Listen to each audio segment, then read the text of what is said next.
Hello everyone, আজকে একটা ছোট্ট মিনি ব্লগ নিয়ে এলাম তোমাদের সামনে।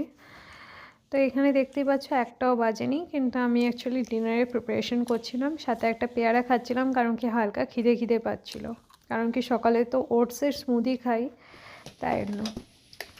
দেখো আমি রাত্রিবেলার ডিনারে পটলের তরকারি বানাবো, তো সেটারই প্রিপারেশন নিচ্ছি। হয়ে গেছে, মানে জাস্ট ভাজা তো কমপ্লিট হয়ে গেছে পটল। আমি একদম অল্প তেলে ভাজি, মানে যতটা তেল না দিলে না প্রয়োজন। আর কড়াইটা দেখালাম না কেন বলো তো, কড়াইটার অবস্থা তো ভালো না। কারণ কি দেখো, একটা মানুষ যে কাজ করতে আসে তাকে কতবার বলবো বলো ঘষে ঘষে মাজো, বলা যায় না। আর সে মাজেও না ঘষে ঘষে, কতবার নাই বলেছি। তো আর পারি না, নিজেও তো পারি না, আমার গায়েও অত শক্তি নেই ঘষে ঘষে করার মতন। যাই হোক, কড়াইটা তো নোংরা না, পরিষ্কার করেই ইউজ করা হয়, পরিষ্কার তো করে দেয় ওই আর কি। ওখানে বসিয়ে দিয়ে এসেছি, 15 মিনিট পর আবার গিয়ে চেক করবো। ততক্ষণে কি করলাম দেখো, আমি টুকটাক একটু জাস্ট করলাম ততক্ষণে, মানে কি আমার তো অলরেডি 15 মিনিট হয়ে গেছে, গ্যাস অফও করা হয়ে গেছে, তরকারি রান্নাই হয়ে গেছে।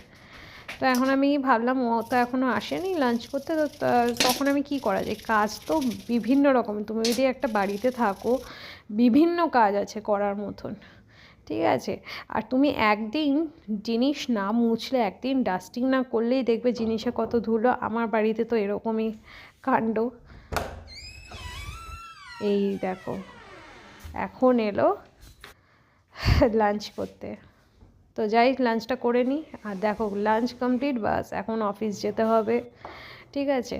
তো ও চলে গেল অফিসে, লাঞ্চ করে চলে গেল, লাঞ্চ কমপ্লিট করে অফিস চলে গেল। আর এখানে আমি একটু দাঁড়িয়ে আছি, কারণ কি একটু টাটা বাই বাই করবো। তো ওইটা করা হয়ে যাওয়ার পরই আমি দেখলাম যে যা শুকিয়ে গেছে সব নিয়ে নিয়েছি গোছানোর জন্য।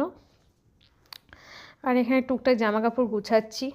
আর এগুলো হচ্ছে মা বাবাদের, মানে শ্বশুর শাশুড়িতে, তোমরা আবার কনফিউজড হয়ে যাবে কাকে বলছি। তো এটা হচ্ছে শ্বশুর শাশুড়ির, যেটা আমি করে চেয়ারে রেখে দিলাম, ওটা পরে তাদের রুমে গিয়ে রেখে দিয়ে আসবো। আর এখানে আমি করে নিচ্ছি এগুলো, আমাদেরগুলো তো ডাইরেক্ট আলমারিতেই ঢুকিয়ে রাখবো। তো বাস হয়ে গেল, অলমোস্ট ডান। আর এখন একটু শান্তিতে দরজা বন্ধ করে নিলাম, সব কিছু দরজা খিড়কি সব বন্ধ করে দেবো। আর এখন শান্তি মতন একটু শোবো, বিকালে আবার উঠতে হবে। আমি এতক্ষণ তো শুই না, ঘুমাই আর না, জাস্ট শুয়ে থাকবো, একটু ফোন ঘাঁটবো, ব্যাস। বাই, সবাই ভালো থেকো।